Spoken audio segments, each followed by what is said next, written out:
Pushpa movie देखी होगी आपने।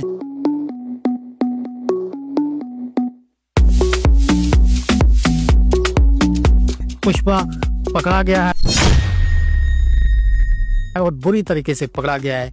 लकड़ी पकड़ी गई है, तकरीबन 5 से 10 मिलियन मालियत है इस लकड़ी की। इस पूरे कंटेनर के अंदर पड़तल की लकड़ी होनी चाहिए थी। जब हमने कंटेनर खुलवाया और हमने लकड़ी चेक की तो पड़तल के अलावा कैल की, चीड़ की लकड़ी इसके अंदर मौजूद थी। 6 को ये परमिट एक्सपायर हो गया था, लेकिन इसी ब्लैक माफिया ने, टिम्बर माफिया ने इस परमिट को टेम्पर्ड करके 6 से 10 बनाया और उस परमिट की आड़ में ये लकड़ी गैर कानूनी लेके निकलने की कोशिश की। इस पे कानूनी कार्रवाई कितने दिनों में होगी? इसके पीछे बड़ा माफिया है, इससे भी ज्यादा उनके पास पैसे, इनको अप्रोच करते हैं माफी के लिए, कुछ ले दे के करने के लिए। क्या ऐसा हो सकता है कि वो डील बन जाए? अस्सलाम वालेकुम नाज़रीन, मैं हूं अली आहद। पुष्पा मूवी देखी होगी आपने।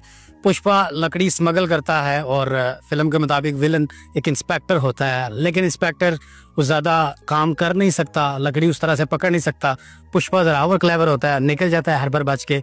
इसी चीज़ को लेके मजीद पार्ट बनते जा रहे हैं मूवी के, क्योंकि पुष्पा हर बार बच जाता था। इस बार यहाँ पर हकीकत में कुछ और हुआ है। पुष्पा पकड़ा गया है और बुरी तरीके से पकड़ा गया है। यहाँ फिल्म के मुताबिक अगर बात करें तो विलन, और हमारे मुताबिक बात करें, पाकिस्तान के मुताबिक बात करें तो हीरो थे Sadir Mughal, DFO district forest officer Jhelum. लकड़ी पकड़ी गई है, तकरीबन 5 से 10 मिलियन मालियत है इस लकड़ी की। बड़ी तादाद में लकड़ियां हैं। कंटेनर था, मोटरवे पे मूव कर रहा था। इनको कैसे इतलात मिली, इन्होंने कार्रवाई कैसे की, कहाँ से निकली लकड़ी, कहाँ तक पहुंची, कितनी मालियत की थी, क्या परमिट की वजह से पकड़ा गया, क्या गाड़ी इलीगल थी या लकड़ी चोरी की थी, ये सारी तफसील सदीर मुगल साहब से पता करते हैं, इनसे पूछते हैं। सर मुझे ये बताइएगा, इनके पास परमिट नहीं था या गाड़ी इलीगल थी या लकड़ी चोरी की थी? पहले तो ये बताइए, इतलात कैसे आपको मिली? जी, इसकी जो एक्चुअल इतलात है वो हमें अपने कंजर्वेटर साहब से मिली थी।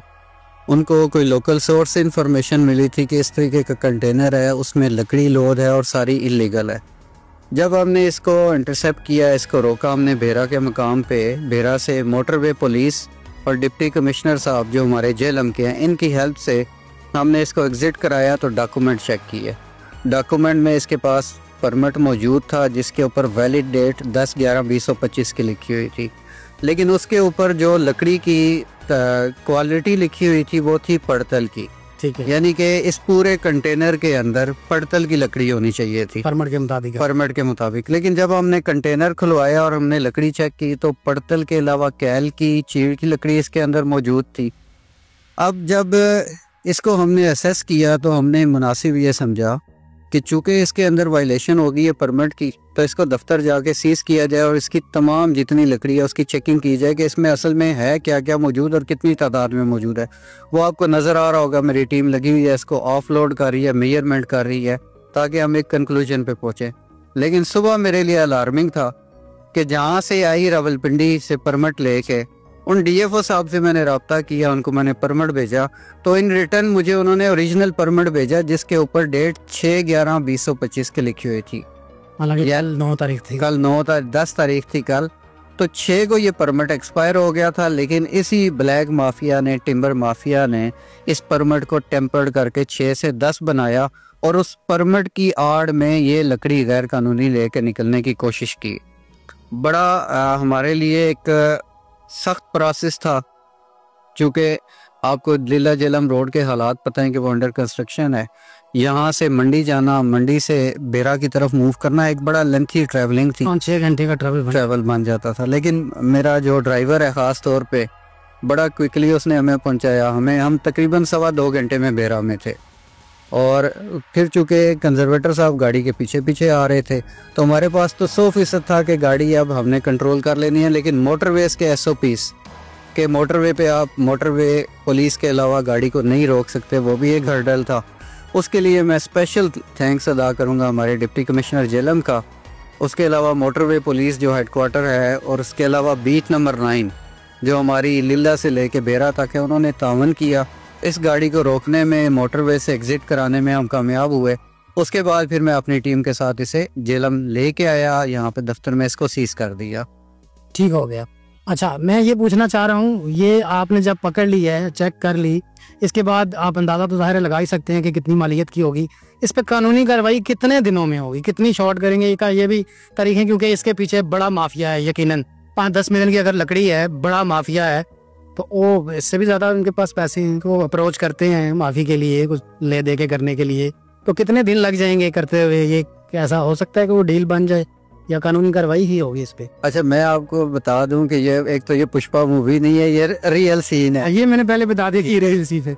तो इसके ऊपर जो आप कह रहे हैं ना कानूनी कार्रवाई, चूंकि ये ट्रक, ये कंटेनर सुबह 5 बजे यहाँ पे पहुंचा, रात को 12 बजे इसके ऊपर जो कानूनी कार्रवाई पहली होनी थी वो हो गई थी। अच्छा, मैंने अपने दफ्तर खुलवाया रात को 12 बजे वाइल ट्रैवलिंग, जब मैं वापस आ रहा था वहीं से मैंने डिक्टेट किया, एक ऑर्डर बनाए जिसे हम सीजर ऑर्डर कहते हैं। रात को 12 बजे ये गाड़ी प्रैक्टिकली सीज कर दी थी मैंने। तो ये कानूनी कार्रवाई तो रात 12 बजे शुरू हो गई।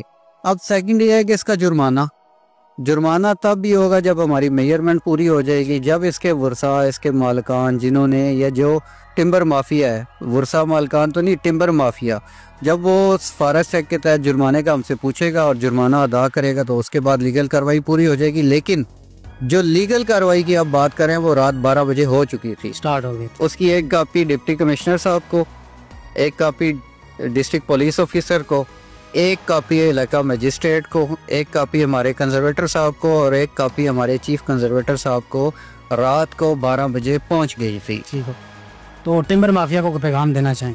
टिम्बर माफिया के लिए एक ही पैगाम है, वो ये है कि लकड़ी का कारोबार करने वाले पाकिस्तान में, पंजाब में, झेलम में लीगल लोग मौजूद हैं।